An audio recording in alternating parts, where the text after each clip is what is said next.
Another example, everyone, our favorite. Okay, so this one we're going to have another piston cylinder assembly. It's going to undergo two processes. Processes will be A and B, and it's going to go between the same end states 1 and 2, where the pressure at state 1 is 1 bar, volume is 1 cubic meter, the internal energy at 1 is 400 kilojoules, and then at state 2 we've got a pressure of 10 bar, volume of 0.1 cubic meter, and then internal energy of 450 kilojoules. Now, process A, we are told, is a constant volume process from state 1 to a pressure of 10 bar, followed by a constant pressure process to state 2. Process B is going to be a process from states 1 to 2, during which the product of pressure and volume is constant. Now we're going to ignore kinetic and potential effects here, and for each process, A and B, we want to draw that process on the PV coordinates. We want to evaluate work, have units of kilojoules for that, and we want to evaluate heat transfer with units of kilojoules. All right, so that's what we are going to do. Now, we don't really have too many keywords here other than we got constant volume here, and then we've got constant pressure here. All right, and then we've got this relationship, and don't forget that these two things are ignored. All right, so let's get started on A. So we'll draw out the processes on the PV coordinates. So let's do that up here. So here's V, units cubic meters, and pressure is always going to go on this vertical axis, so units for that will be bar. Now initially at state 1 we are at a volume of what? We look up here, we're at a volume of 1 cubic meter. Alright, so let's put 1 right here. So we're at 1, our pressure is 1, so there is state 1 right there.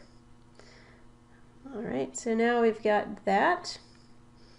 Now if we read about process A, let's do this one first. This says it's a constant volume process from state 1 to a pressure of 10 bar, followed by a constant pressure process to state 2. So what that means, since it's constant volume, that means we're just going to have a straight line going up, alright, to a pressure of 10 bar. So here's 10, so right here, constant volume, we just go straight up like that. Now we're at 10 bar, and then after that we're followed by a constant pressure process to state 2. Now we know that at state 2 our volume is 0.1.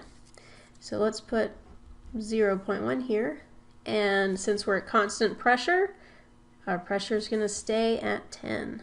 So now, this isn't going to be straight here, but we're just going to draw a horizontal line this way.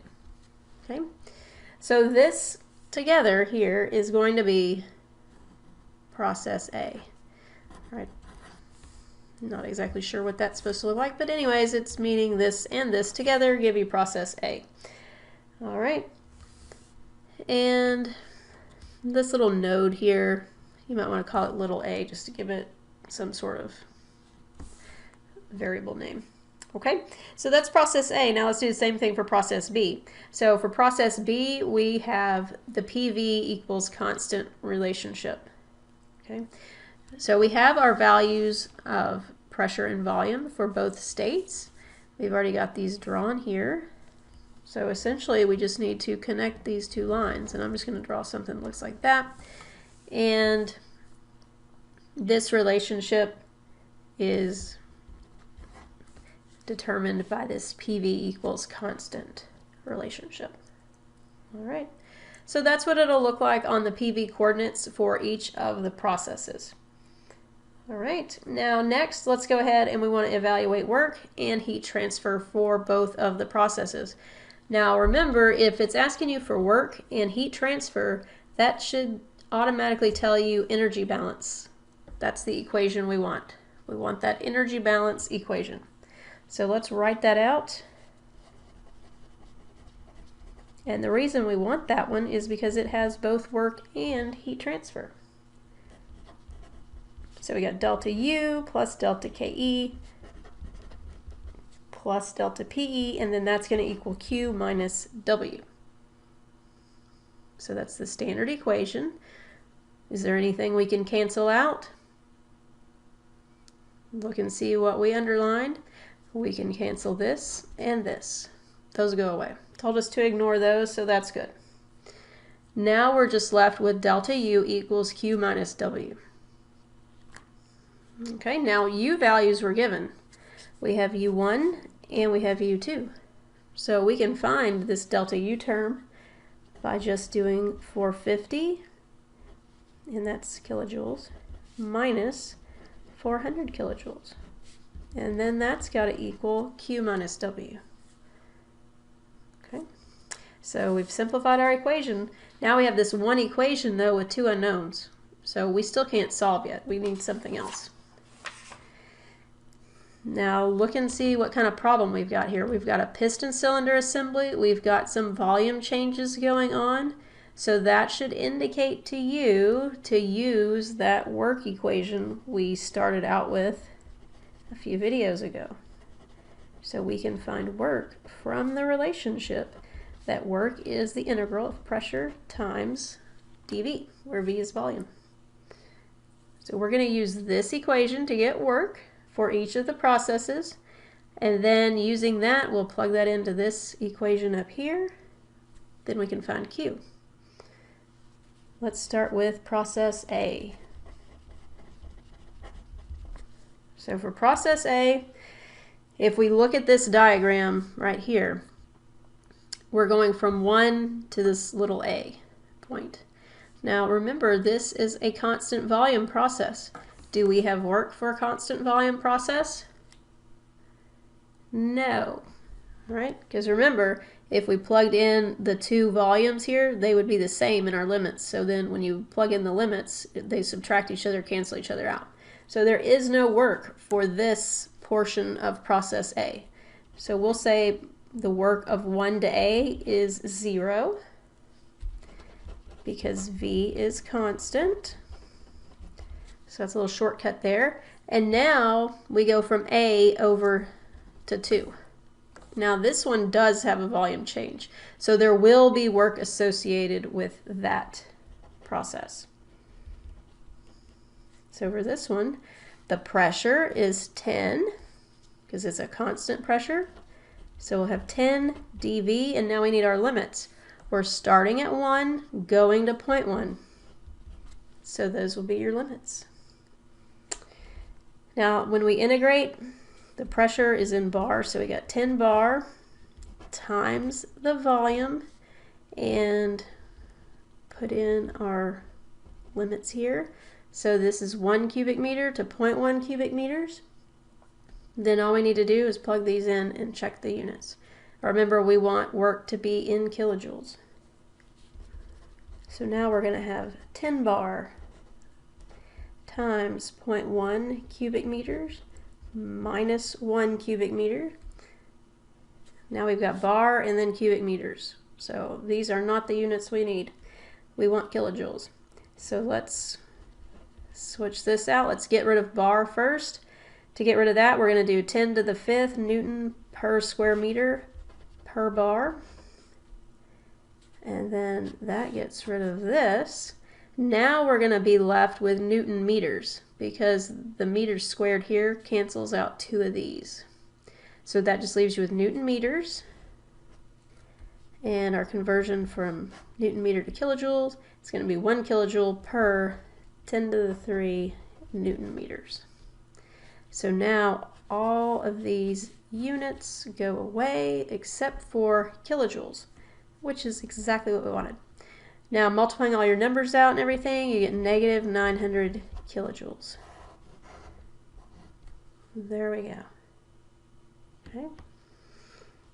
So now we've got that. And again, pay attention to your sign. We've got a negative. So what does that tell us about work? work's being done on the system. So there's some sort of external energy that's being transferred in to make that process happen, right? To make that compression happen. Now, that's process A. Let's do the same thing for B.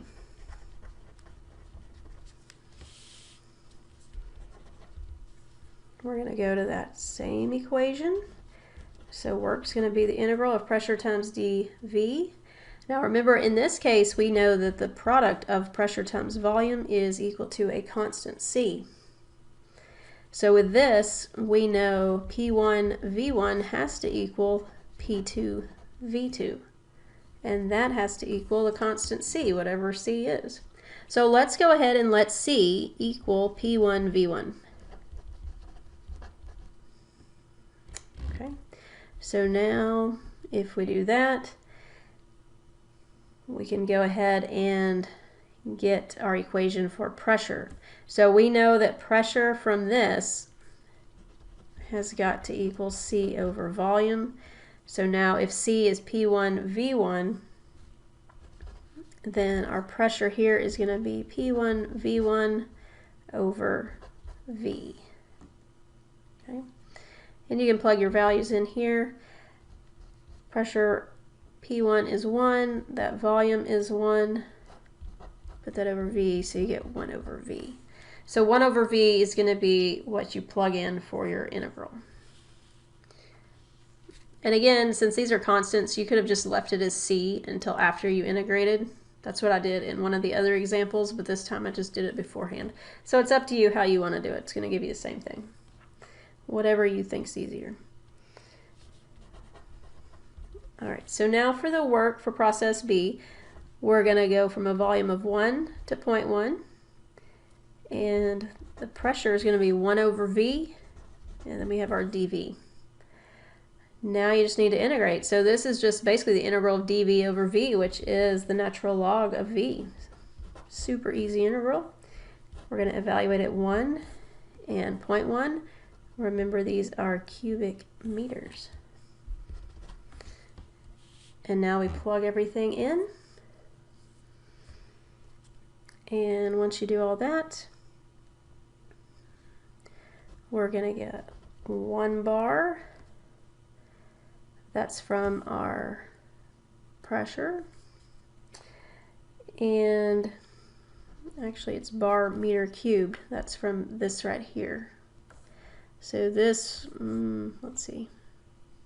Let's put this down here. So that's 1 bar meter cubed per volume. All right, so that's where this is coming from. It's just from this numerator right here. So we've got that times the natural log, 0.1 over 1. We need to convert those units. So we're going to do 10 to the 5th Newton per square meter. Put that over bar. And then finally, we want to convert to kilojoules. So we're going to have 1 kilojoule per 10 to the 3rd Newton meter. And this got all crowded here. I apologize. So now we've got that.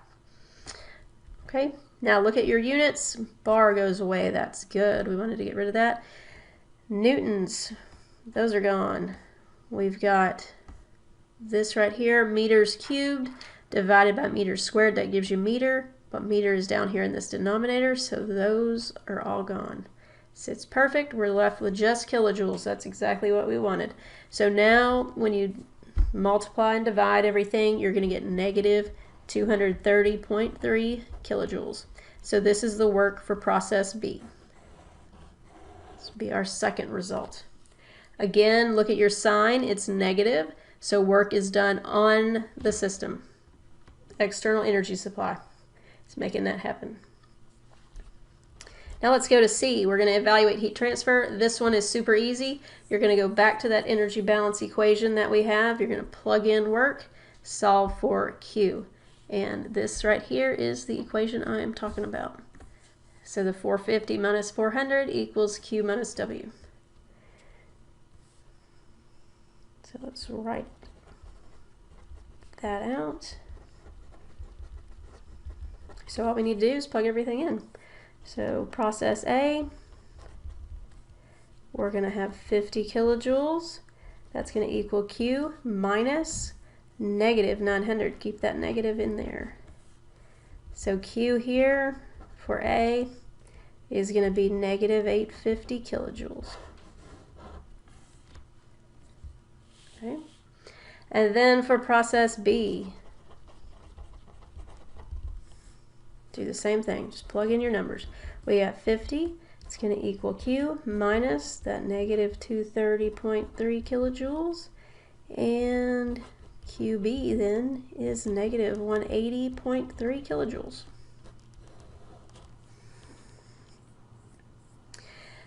Pay attention to your sign. So we've got negative here. So the energy we've got, if it's a negative Q, that means we've got energy from heat transferring out of our system.